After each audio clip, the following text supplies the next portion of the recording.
नमस्कार। आज हम एक बड़े ही दिलचस्प विरोधाभास पर बात करने वाले हैं।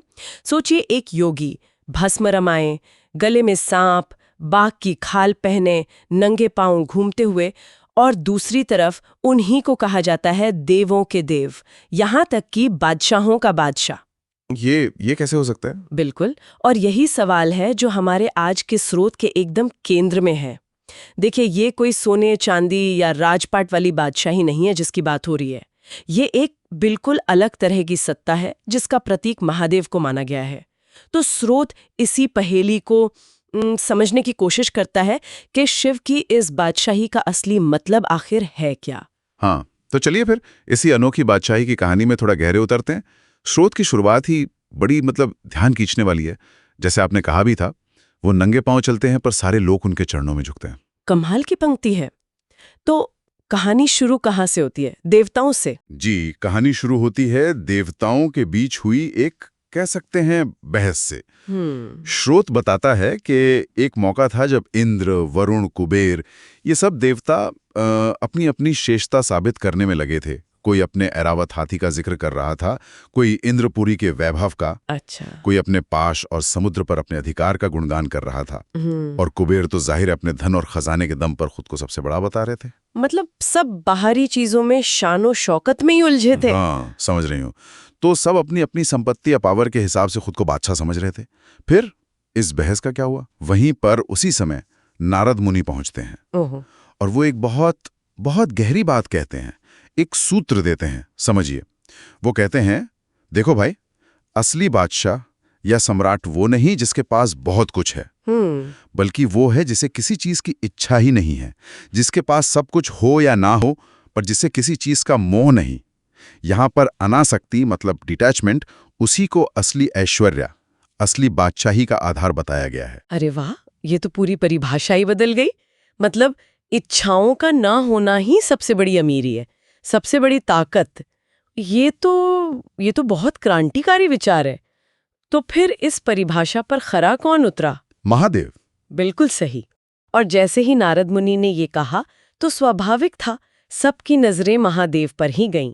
और क्यों न जाती, वो तो इस परिभाषा के साक्षात प्रमाण हैं।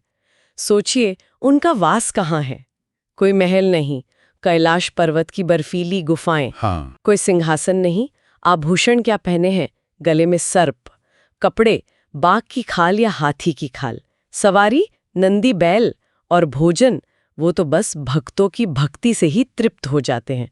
उन्हें किसी बाहरी चीज की जरूरत ही महसूस नहीं होती। सही बात है। तो ये जो उनका योगी रूप है, ये फकीरी बाना, ये वैराग्य, असल में वही उनकी शान है, उनकी असली बादशाही है। स्रोत शायद यही कह रहा है कि ये त्याग कोई मजबूरी नहीं, ये उनकी मर्जी है, उनका स्वभाव है।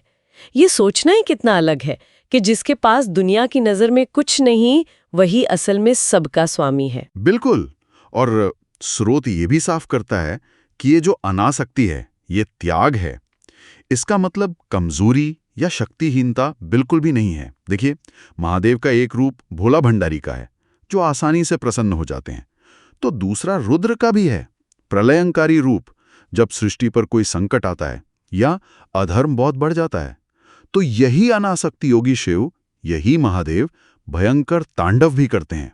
उनकी तीसरी आंख अगर खुल जाए तो सृष्टि तक भस्म हो सकती है। शक्ति उनमें अपार है, पर वो उसका दिखावा नहीं करते हैं। शक्ति होते हुए भी उसका मोह न होना, शायद यही असली कंट्रोल है, असली शक्ति। हाँ, ये बहुत जरूरी बात है। मतलब शक्ति तो है, बहुत ज्यादा शक्ति है, लेकिन उसका इस्तेमाल जरूरत पड़ने पर ही होता है, संतुलन के लिए। हाँ। उनका वैराग्य उनकी शक्ति को कम नहीं करता, बल्कि शायद उसे और ज्यादा प्रभावी बनाता है। इसीलिए शायद उन्हें सिर्फ देवता नहीं, बल्कि देवों के देव, महादेव, या फिर बादशाहों का बादशाह कहा गया। एकदम सही कहा आपने। वो किसी सोने के महल में बैठकर हुक्म नहीं चला रहे, वो तो शमशान में भी ध्यान में मग्न रहते हुए पूरे ब्रह्मांड के स्वामी हैं। उनकी सत्ता किसी बाहरी दिखावे पर नहीं टिकी है, वो टिकी है उनकी अपनी आंतरिक स्थिरता पर, उनके परम ज्ञान पर और उनकी पूर्ण अनासक्ति पर। और यही चीज उन्हें उन बादशाहों से भी कहीं ज्यादा ऊंचा बना देती है जो सोने के सिंहासनों पर बैठते हैं। उनका साम्राज्य बाहर नहीं, भीतर है, इसीलिए वो बाहरी बंधनों से पूरी तरह आजाद हैं। तो इस पूरी बातचीत का और स्रोत का निचोड़ ये निकलता है कि सच्ची बादशाही या असली स्वामित्व पैसे में, पद में या दिखावे में नहीं है। जी।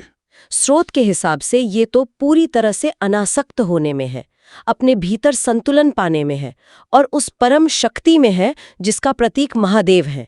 एक ऐसी शक्ति जिसे बाहर से कुछ चाहिए ही नहीं और इसीलिए शायद सब कुछ उसके अधीन है। बिल्कुल, ये एक बहुत गहरा आध्यात्मिक संदेश है और ये हमारी जो आजकल की सफलता और सत्ता की धारणाएं हैं ना, उनको सीधी चुनौती देता है। सच में। और ये हमें आज के ज़माने के बारे में सोचने पर भी मजबूर करता है कि क्या आज की दुनिया में जहां हम सब लगातार बाहरी सफलताओं के पीछे भाग रहे हैं, पद, पैसा, पहचान, इन सब के पीछे, क्या ये पुराना विचार आज भी कोई मायने रखता है कि असली ताकत, असली बादशाही शायद सब कुछ हासिल करने में नहीं, बल्कि किसी चीज़ की इच्छा ना रखने या सब कुछ त्याग देने के उस संतुलन में छिपी हो सकती है? इस पर विचार जरूर करना चाहिए। हर हर महादेव।